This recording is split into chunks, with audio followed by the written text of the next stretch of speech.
Imagine doing something so simple that it requires no equipment, no training, and no special environment. Yet this one action quietly begins to change nearly every major system inside your body. Your brain starts building new neural connections. Your blood vessels become more flexible. Your metabolism becomes more efficient. And even your bones receive signals to grow stronger. All from one of the most basic movements humans have ever performed: walking. Most people think walking is too gentle to matter. They assume that if you are not running, sweating, or collapsing after a workout, your body isn't really changing. But biology tells a completely different story. Because when you walk consistently, something remarkable begins to happen inside your body. Systems that were slowly shutting down begin to wake up again. And the first place this transformation starts is inside your brain.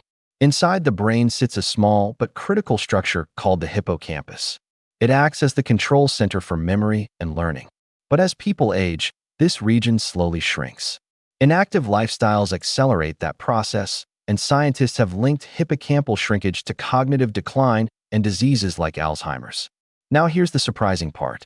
When you begin walking regularly, the brain experiences a surge of blood flow. More oxygen, more nutrients. This increased circulation triggers the release of proteins called neurotrophic factors, molecules that encourage neurons to grow and form new connections. In other words, movement stimulates brain repair. Over time, people who walk regularly can actually increase the resilience of their brain networks. Not because walking is intellectually demanding, but because the brain evolved in an environment where movement and thinking were inseparable. And the moment you begin moving again, your brain assumes it's time to rebuild. But the brain isn't the only system reacting, because every step you take also sends a signal to one of the most important organs in your body, your heart. For decades, many people believed that only intense exercise could strengthen the cardiovascular system. Running, cycling, high-intensity workouts. Walking seemed too gentle to matter. But long-term studies comparing runners and walkers revealed something unexpected. When it comes to reducing the risk of heart disease and stroke, brisk walking can provide protection similar to running. The mechanism is simple but powerful. When you walk at a steady pace, your heart rate rises slightly. Your arteries expand. Blood moves through the vascular system more efficiently. Over time, this gentle but consistent demand trains the cardiovascular system to remain flexible. Blood pressure stabilizes, circulation improves, and the heart becomes more efficient at delivering oxygen throughout the body. Instead of shocking the system with extreme bursts of effort, walking acts like a daily calibration for your entire circulatory network.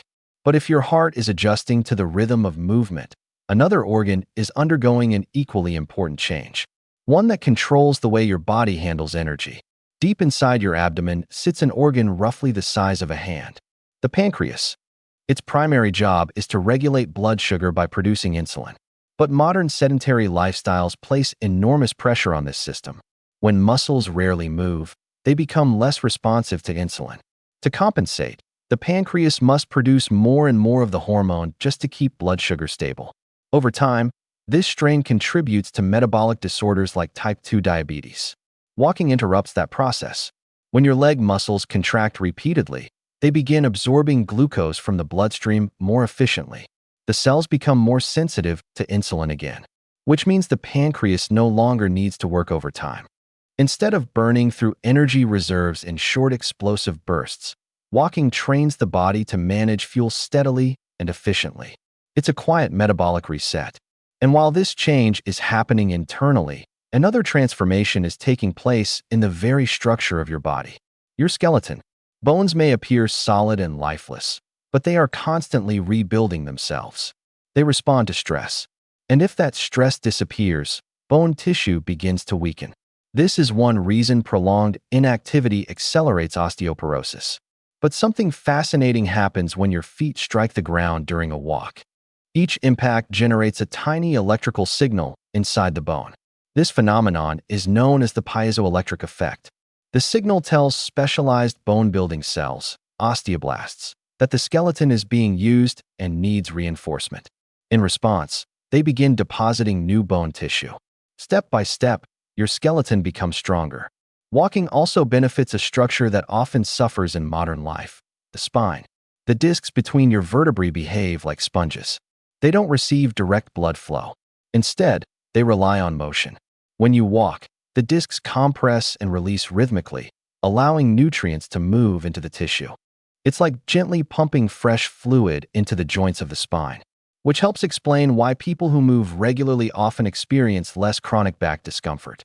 But perhaps the most immediate change people notice when they begin walking daily doesn't occur in the bones or muscles. It happens in the mind. Stress hormones accumulate in the body during long periods of inactivity and mental pressure. Cortisol levels rise. Mood declines. Energy becomes unstable. Walking disrupts that cycle. Rhythmic movement activates multiple chemical pathways in the brain. Endorphins begin to circulate, natural compounds that elevate mood. At the same time, levels of brain-derived neurotrophic factor increase, supporting neural health. Cortisol begins to fall. Many people report something interesting during a walk. Problems that felt overwhelming indoors suddenly feel manageable outside. Ideas appear more clearly. This is not simply psychological. Movement shifts the entire chemical environment of the brain. It becomes biologically difficult for the body to remain in a prolonged state of stress while it is moving forward. But there is one final detail that determines whether walking produces these benefits, or whether it becomes just another forgotten habit. The body responds best when walking follows a simple structure. Not complicated, just consistent. First, frequency. The human body responds to repeated signals. Walking once a week does very little.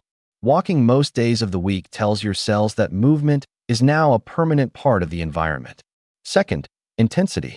The pace should be fast enough that conversation is possible, but singing would feel uncomfortable. Your heart should be engaged, not exhausted. And third, time. Around 30 minutes of walking is the threshold where many biological systems begin responding strongly. For many people, this equals roughly 6,000 steps. Not perfection, just movement. Because the human body was never designed for stillness. It was designed to travel. For most of human history, walking was not exercise. It was survival. Movement carried our ancestors across landscapes, toward food, toward shelter, toward opportunity. Our biology was built around that constant motion. When modern life removed movement from daily routines, many of our internal systems quietly began to slow down. But the remarkable thing about the human body is how quickly it responds when motion returns. The brain adapts. The heart recalibrates. Metabolism stabilizes. Bones strengthen.